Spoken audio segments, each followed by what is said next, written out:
Bareedu ta'uudhaani.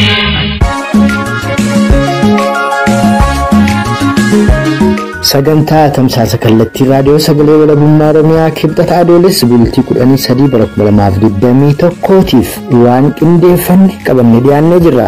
Sagantaa keenya guyyaa har'aatiin ajjeechaa suukanneessaa Oromticha takkaa'u qabsaa gameessa Mallasaa Caalaa jedhamu irratti hidhattoota mootummaa kunuunfataa Impaayera Itoophiyaan giddu galeessa Oromiyaa naannoo magaalaa Buraayyuutti raawwate qoratuuf magaalaa Buraayyuutti kallattiin bilbilee yaallee dhabnullee gara bakka dhaloota isaa giddu galeessa Oromiyaa lixa Shaggar hona Baakkoo magaalaa Baakkootti bilbiluun odeessa bicuu argannee fi haala hawaasni Oromoo kaaba Oromiyaa Konyaa Walloo keessa jiru lola hidhattoonni naannoo Tigraay takkaa warri TPLF fi murni PP itti jiran irratti odeessa Oromticha Walloo irraa arganne dabalatee ajjeechaa hidhaa gidirfama hawaasni Oromoo konyaalee kibbaa Oromiyaa keessa jiran qoratuuf gara godina Arsii ba'aatti bilbiluun odeessa guutuu Oromticha tokkorraa arganneef dhimma sochii waraana bilisummaa Oromoo konyaalee kibbaa Oromiyaa irratti marii bal'aa Oromticha kurnya kibbaa Oromiyaa tokko waliin tolfannetu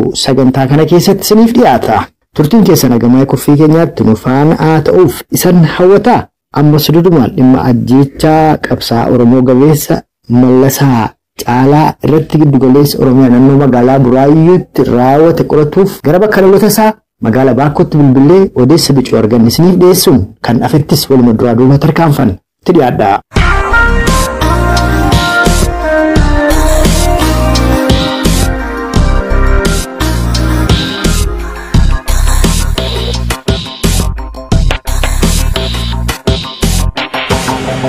Mallasaa Caalaa nama jedhamu baruma wayyaaneeti kaaseelli nama hidhamee dararamaa ture dhiyeenya kana manuma hidhaa Buraayyuu kana keessatti hidhamee ture ammoo achuma naannoo Buraayyuutti ajjeesanii reeffisaa gatanii argame bakki dhaloota isaa immoo Baakkoodha jedhama. Mallasaanii odeeffannoo kana yoo qabaatte dabalataan haaluma naannoo keessan jirullee dabaltee nu ibsita. Ayyee wannichi sirriidha. Obboleessi waraana bilisummaa Oromoo ture. Mucayyoon kun waraana ture waraana bilisummaa Oromoo naannaa onaa beekitti natti fakkaata kan inni miidhame ji'a lamaa dura sana booddee obbolaan immoo gaddi ta'an. Amma obboleessa isaaniitu wareegamee jennaan gadda obboleessa isaanii ta'an jechuu jalqaba. Tole. Maatiin kaasii Baakkoo sodaatanii. Hayyee. Inni naannoo Ashwaameedaa hojjetaa achiiti hojjetaa Baankii Oromiyaa waardiyyaadha. Obbo Mallasaa Caalaa. Tole. Inni asii ba'ee gaafa deemu obboleessi Addisuu kan jedhamu obboleessa jechuudha. Inni akka atileetiidha. Atileetii yaalaa jira. Gadda rukutaa jiranii wajjumaan hidhaman jechuudha. Amma naannoo Shawaa Meedaa takkaa Buraayyuudha bakka isaan obboleessa isaaniif gaddaa jiranii qabaniitu waajjiruma poolisii kan Buraayyuu sadaffaa jedhamutti hidhaman jalqaba. Tole. Bakka isaanitti hidhaman illee maatiin hin beeku ture. Maatiin gaafates hin jiru. Yeroo qaban sana maal beeku Mallasaatiin akka informeeshinii qabnutti reebanii bulchaa qabame sana du'e jedhanii. Mana hidhaa keetti baay'ee meeraa jedhama. Mana hidhaa kan jedhame suni maal akka ta'e barte guyyaa gadda isaan ta'an humni waraanaa achi deeme guyyaama sana waan hin taane reebanii akka hin taane jedhee inni sun of wallaaleera. Inni kun immoo du'uusaa obboleessi argeera. Sana booddee iddoo isaan itti hidhaman waan hin beekamneef maatiin iyyafatee waan dadhabeef eenyudda naannoo 2000 baasaniiru natti fakkaata. Hidhamtoota Oromoo baay'inaan baasaniiru eenyudda gaafa kanisa moo jimaa sanatti fakkaata. Gaafa isaan baasan kallattiin kan du'a obboleessa arge Addisuu isa jedhame inni immoo du'eera waan ta'eef kallattii maal godhe Addisuun Alfaa Meedaa mataa'ee iddoo mana hidhaa sanaatii bahee booddee maatiitti bilbilee Mallasaan du'eera. Erga du'ee ji'a lamaaf darbeera jedhee maatiitti maatiin ni bo'e. Maatiin gaafa bo'u waraanni yeroo dursee beeka ture wanti kun akka ta'u waraanni magaalaa keessa jiru kan federaalaas kan liyyaalii Oromiyaas. Finfinnee naannoo Shawaa Meedaa moo Baakkoo bakka dhaloota isaanii? Baakkoo bakka dhaloota isaanii akka boojjiin hin adeemsifamne akka boojjiin deemne namni tokko akka gaddan deemne kominikeeshinii harka of fakkaatii qabu natti fakkaata. Gaafa maatiin boo'ee namni itti yaa'u jalqaba magaalaa keessa waraana ba'anii eessa deemtaa jedhanii uleetiin si tumanii nama. Gaafa jimaataa kana sanbata duraama darbe kana jechuu. Intaan jumaata qidaamee isaa himaniin. Tole. Qidaamee isaa gaafamee nama sodaatisanii obboleettii isaaniitu federaalee fi hariin akkam boonni maal boosaas keessi jedhanii boo'ee jedhu harkaa.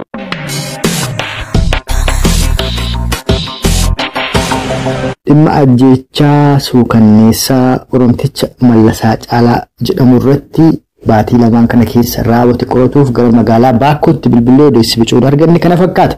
Yoo milkoomne sagantaa keenya itti aanu keessatti bal'ina isaa qabannee kan isinitti deebinu ta'a. Kanatti aansuudhaan gara kaaba Oromiyaa Konyee Wallootti bilbilee dhimma garaagaraa irratti marii Oromticha Walloo tokko waliin qabaanne isiniif dhiyeessina. Sunis muuziqaa ce'umsaa kana booda eegala.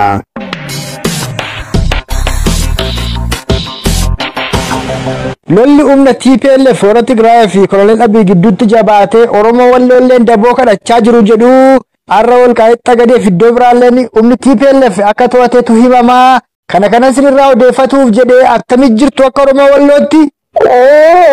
Ammaaf haala gaariirra jira waliin qopheessaa jirra. Lolli naannoon hawaasa fi fuula Tigraay jabaachaa dhufu jiru akka jirurraa kaasanii akka gadaanis nurraan ta'eeraan immoo yeroo kanatti irraa fayyadamee humna dandeenyeen hidhachaa jirraa of tiksudha. Yeroo isaan gara kan cabsan cabsuu isaanii waa hin oolleefi. Ammas kan isin ofirraa eeddanii fi yoo jara sana cabsan nu cabsuu kati jettu Amaara moo Tigreedha kasin ofirraa eeddanii. Egaa ammatti gabroonfataan ka Oromoo nyaachaa jiru hidhaa jiru ajjeesaa jiru Koloneel Abiy jechuun immoo humna Amaaraati. Ati akkamitti ilaalta? Dhugaateeti kana garuu maal harree namarraa harree rakkaa filattuu harreen guddaan kan dhugaateeti Koloneel Abiy amalii ta'us garuu dhalatti kan lammanuuti kan jedhamee gara Amaaraa fi keessa gabroomuudhaan qophiin kanaafuu gabrummaa jibbuuf yookaan immoo nama gabrummaa jala nurrasuu fadhuuf falmachuuf qophii irra jira. Saniifuu humni lachuu ija bitaa fi ija mirgaadhaa. Saniifuu yeroo nyaaphi ol aadhutti nu lachuu ofirraa eeguuf qophii jirraadha kati jettu. Akkasi.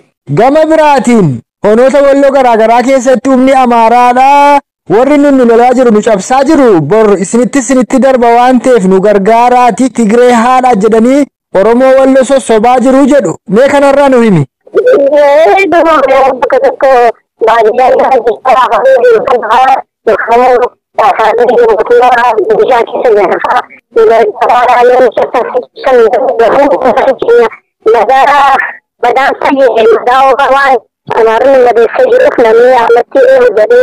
Siyaasa sana amma kajeelan kana namni isaanii raawwatu hin jiru malee. Malee warri silaa yaalaatuma jiran. Numa jira akka gaarii. Afaan maaliin isin deebi'anii amma loon nu gargaaraa isiniin jedhu isin duguugaa ba'anii. Jarri warra daangaa saalaan qabne saalfachuu wanni dha bira isaanii jiru amma yoo jarri nu waate san balleessu afaan Oromoo kana karaa isaanii saniitii garuu guddinni gadhiifatu maali. Kana ka dubbatu warra kaabinoota moo bulchitoota naannoo Amaaraati silaa? Maalli silaa isaan qaamaan yoo ammoo dhufan silaa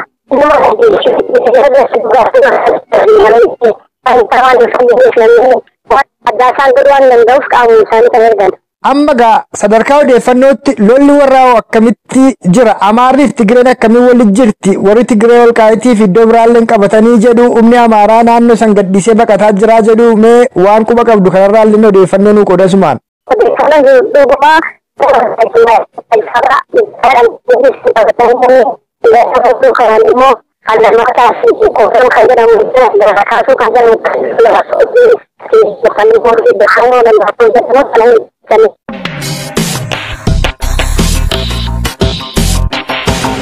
Kana dhageessan kun odeeffannoo bicuu gara kaaba Oromoo Konyee Wallootti bilbilee argannee san dhageessinedha. Kanatti aansuudhaan immoo gara kibba ba'a Oromiyaa godina Arsii ba'aatti bilbiluun odeessa bal'aa fi marii bal'aa Oromticha Konyee kibba ba'a Oromiyaa nageenya isaaf jecha magaalaan keessa jiraatu akkasumas maqaa isaa dha'uu hin feesifne tokko waliin tolfanni isiniif dhiyeessina turtiin keessan ammas agamaayii sagantaa keenyaatti nu faana ta'uun afeerraa keenya.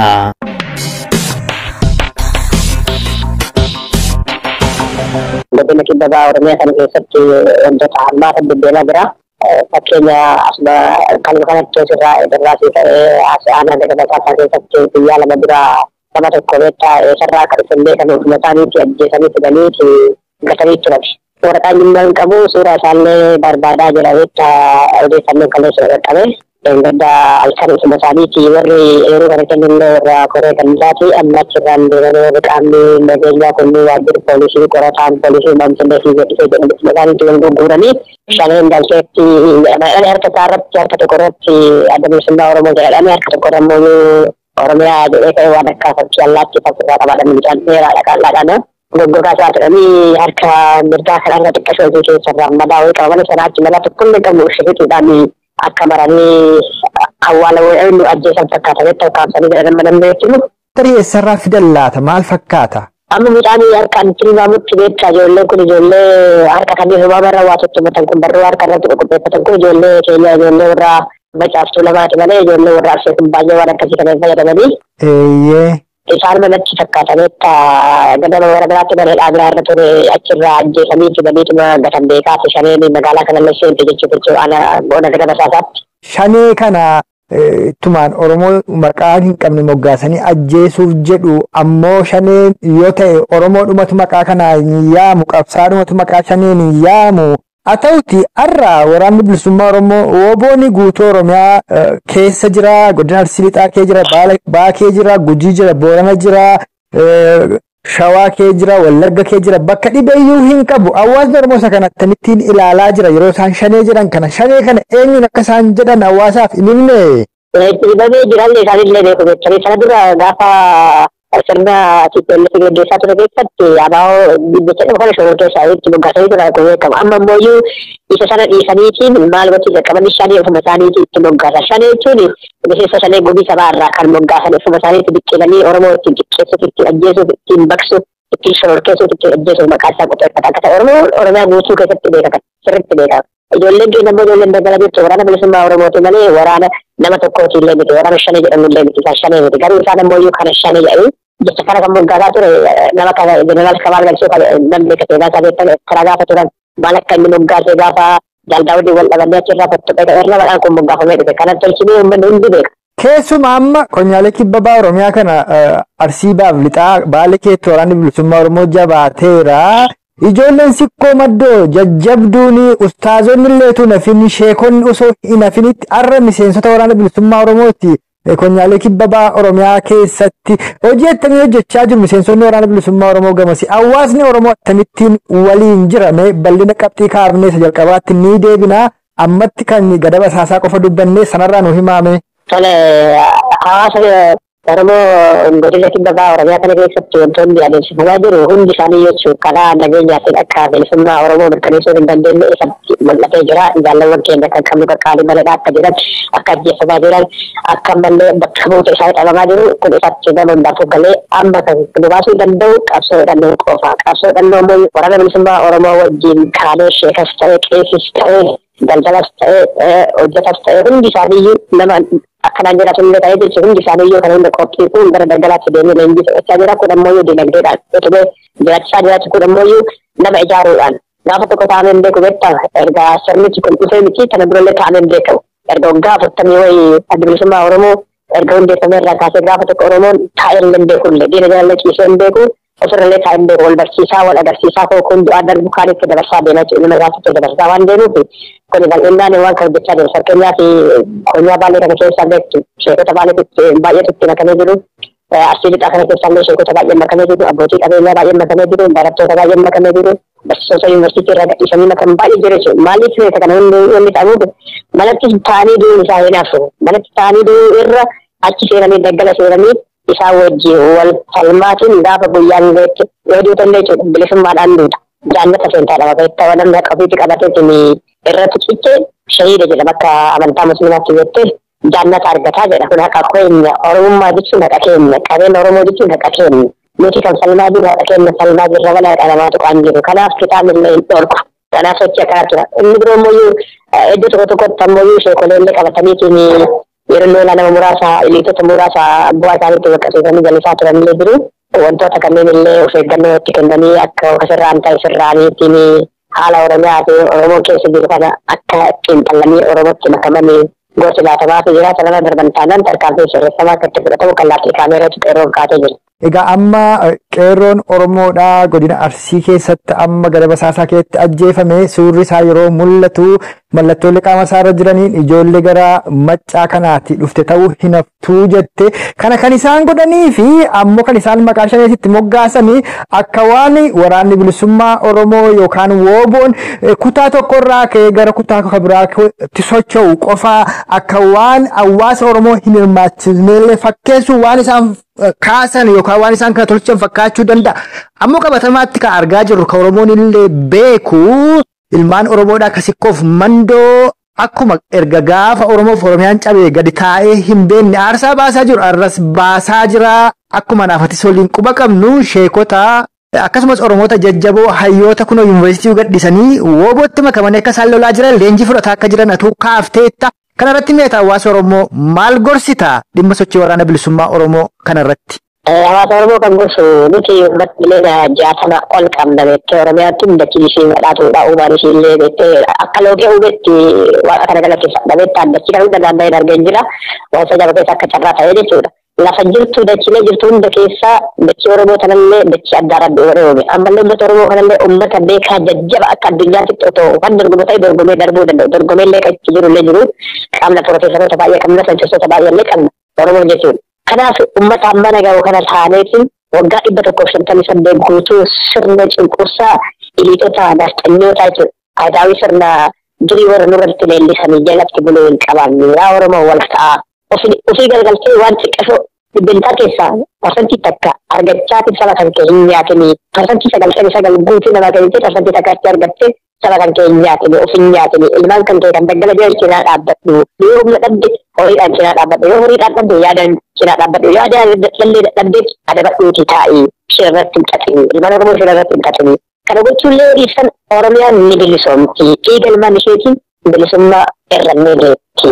Duras kan dhufte dhiigalmaa Oromootiin dhufe bilisummaan kun haalli xiqqaa ta'uu jechuudha. Dhaabni kun ammoo yoo kan hundeeffame dhiiga jaalawwan akka magarsaa bariitiin hundeeffame akka baabatuun isaatiin hundeeffame kan nama seenaa himuu fi miti. Namni xiqqoofaan hundeeffame nama calqabee yoo calqabaatiin dhukaasa qaawwee calqabee jechuudha. Hayyoota guguddaa dachii kana jala dabarsinee jira. Dhiiga isaaniitiin kafalamtee dhufte. Har'aallee haacaaluu irratti wareegama kana kafalee darbate. Jawaarfaatillee wareegama kana kafalaa jiru. Jaaldaawwan ibsaa wareegama kana kafalaa jiru.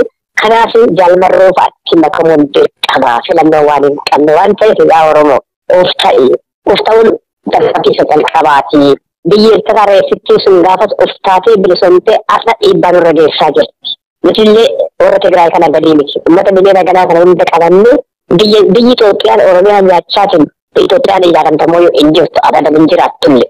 Gaafa Oromoon jiraate Itoophiyaan jedhamallee barbaadanne jiraachuu dandeessuun fedhii kennuun nuti murteeffataa jechuudha. Kanaaf waan ta'eef waraana bilisummaa Oromoo cinaa dhaabbatuun isa itichuun isa dandamachiisu nyaachisuun obaasuun waan inni barbaadu hundaan cinaa isaa dhaabbachuun waan filannoo hin qabne kana jaalannoo sun ta'an dirqama ta'uu qabaadha jechuudha. Kanuma Oromoo dhaabuu barbaada.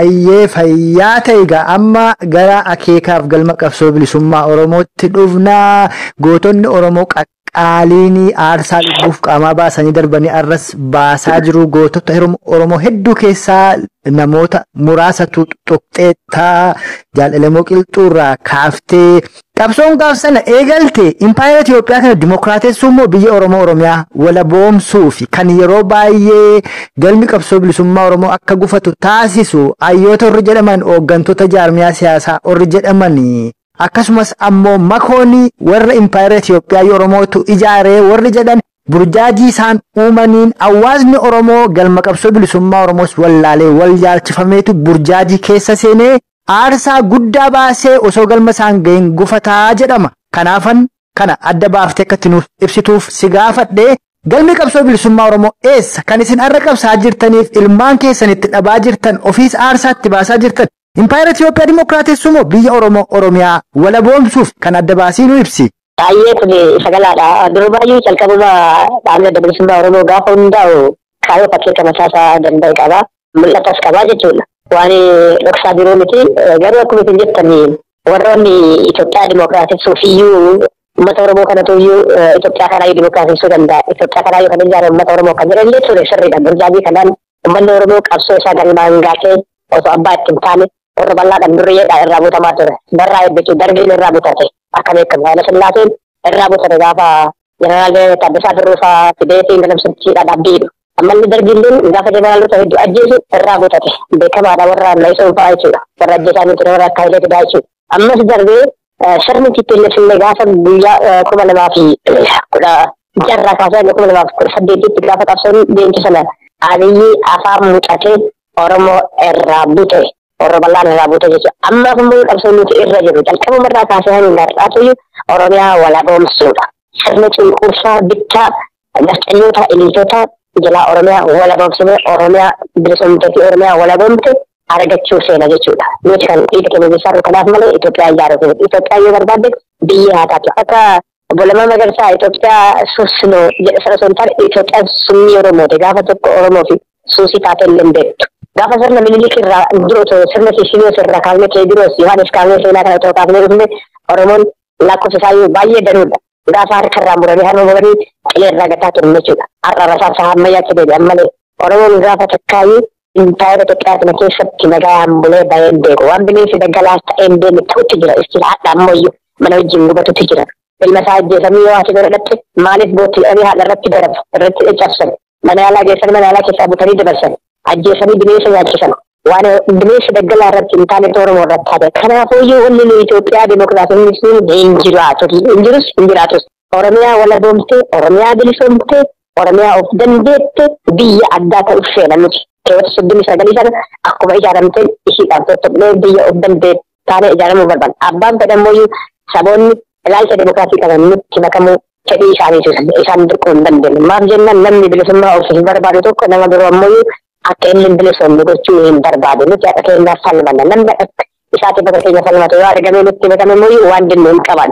Kanaaf walumaa galatti Oromiyaa walaboomtee fi Oromiyaa bilisoomte barbaaduuf ilmaan keenya qaqqaalii itti gaddaraa jirraa. Ammas gaddaruuf deemnallee ammallee gaddaraa itti jirraa jechuudha. Kanaaf ijoolleen qawwee kaasanii daggala wali seenaniif kanaaf daggalli jireenyi isaa namatti tolee miti. Jalqabarti waa'ee liitotaa waa'ee ayyootaa kaaftee turte irra guddaa dogoggora hawaasa keessa jiru tun ta'in dogoggora hooggantoonni jaarmiyaa siyaasaa Oromoo garaagaraa xiinxaltoonni karaa miidiyaas waan dhalatuun hawaasni kun burjaaja keessumaa kan bara dhiyeenya kana ammas ayyoonni Oromoo warra biyya jiran tunteen warri biyya ambaa jiran arras waa'ee impaayera dimokiraateessoo kanarraa warri ni jibbaanne waan jiran fakkaatu arrasin wooboo waliin taaneetu hidhannee wal hidhachiifnee biyya keenya Oromiyaa walaboomsinaa warra jettantu baay'ata Oromiyaa keessatti hawaasni Oromiyaa kee jiru guutuun akkuma amma dubbataa jira. Kan biyya ambaa ammoo arralleen burjaajiitu jira. Warra akkasiif dhaamsa attamii qabda. Qeerroo fi qarree hawaasa Oromoo bal'aa Oromiyaa keessa jiruuf ammoo qaama akkasiif akka gurra hin laanneef maal gorsita? Kanaan marii keenya xumurra. Tole namoota akka ilaalcha kanaa ilaalcha dadhabaa ilaalcha gufachiisaa ilaalcha maseen akkana qabatanii deemaniif wallan dhaamu keessattuu fakkeenyaaf maqaalee dhaheesii taasisuu danda'a. Fakkeenya nama akka Diina Nagootii fi Leencoo Lataa Dheerina kana haasaa fokkataa isaan irraa hin malle har'allee seenaa Oromoo gurgurachaa akka gaafa chaartaraa gurgurataniitiin adda bilisummaa Oromoo waraana gaaneessa nama boochisu jechuudha. Seenaa madaa bara baraa kana barraan baane kan irratti taasise Leencoo Lataa har'allee seenaa sana galmeessuuf Oromoon dhaabbilee hin qabu jedha. Kun warra sirna bittaa cunqursaa kana jalatti Oromoo deebisee hiriirsisee gurgurachee fi jireenya garaa isaaniitiif qofa jiraatuuf barbaada waan ta'eef isaan kanarraa waan isaan miidiyaatti gabbaalee dubbatan hin dhaga'ina Oromiyaa keessa jirtan jechuun barbaada. Inni biraa immoo warri biyya alaa ta'anii diyaaspooraa ta'an kun isaan kun asirraan warra carraadhaan tasa baanidha malee warra sammuu akkas bal'innaan bilchina siyaasaa qabatanii deemanii miti. Oromoon maal akka barbaadu isaaniif hin galle. Isaan yoo garaa isaaniitti nyaatanii bulan waan Oromoon barbaadu irraa hajaa hin qaban warra akkasii jechuudha. Warra fedanii har'allee sirna dhabaa kana ichichuu barbaadan warra siree Minilikii eegu isaan kun warra amaanaa Minilikiitti kennamtee deemtu. Nuti amaanaa Minilikii osoo hin taane amaanaa jaalawwan shiliggatti wareegamanii kana galmaan ga'uudha kaayyoon kenna malee amaanaa adiyootii amaanaa lammaa maaliyyoo jechuu miti. Kanaaf warri ala jirtan kunillee piliis Oromiyaan jaallattanis jibbitanis eenyuma bilisoomti. Boromooyyuu seenaan isin gaafata. Seenaa badaa ofirratti hin galmeessina. Seenaan meerni nyaatu jedhe Hacaaluun otoo wareegameen jiru. Akkasuma seenaan nyaatu waan ta'eef seenaa hin galmaa'ee ta'a. Seenaa hadhaa hin galmeessina. Isin deeggartanis battanis Oromiyaan ni bilisoomti. Fakkeenyaaf hoosiisite nama kana beesoo dhufa jechuudha. Gaafa kana dura alarra ture nama qabsaa jabaa fakkaata. Miidiyaan minni irratti haasaa ture. Ammallee deebiitu nama akka Jaafar Alii fa'aa jechuudha. Namni tortora akkanaa kana kan baay'eetiin ammallee deebi'ee jeneraalota kan akka Hailuu gonfaa nama dadhaboo akkanaati kanarra ijoollee keenya daggalatti siqisiisuuf irra marmaasisiisaa jiru. Waraanni bilisummaa Oromoo ammoo waraana kaayoof qabsaa'uudha. Waraana qarshiif qabsaa'u miti. Waraana gadhaaf qabsaa'u miti. Waraana kaayoo qabsaa'uuf beeku. Waraana saba isaatiif qabsaa'uudha. Lubbuu isaa wareegee waraana kennuudha malee warra garaaf jedhee qabsaa'u wajjin hanga samaaf dachee gargar fagaatu. Leenjii isaaniillee leenjii ajaa'ibaa leenjii. Maatiin kaayoo irratti hundoofte leenjiin sun dhibu. Yoo garaaf deemte ammoo leenjiin lafa dhaquu kennanii siif fudhatu sammuu kan kee horiif deemta jechuudha. Kana waan ta'eef jaallatanis dibbitanis Oromiyaan ni bilisoomtii ilaalcha dadhabaa akkanaa kanarraa otoo of qusattanii gaariidha. Yoo dandeettanii qabsaa'ota Oromootti makama. Yoo dadhaban immoo gufuu isaaniitti hin ta'inaatiif karaarraa godhaa ta'anuma callisaa ta'a akka nama nituraalee ta'aatii callisa. Gaafa Oromiyaan bilisoomte ammoo wal gaafatuuf deemna. Guyyaan kun ammoo fagoo miti yoo rabbirraa taate yeroo gabaabaa keessatti bilisummaa ilmaan kennan ni argamte. Dhiigalma Oromootiin bilisummaan ni galmooftes ni barrooftes jechuudha. Kan jechuu barbaada.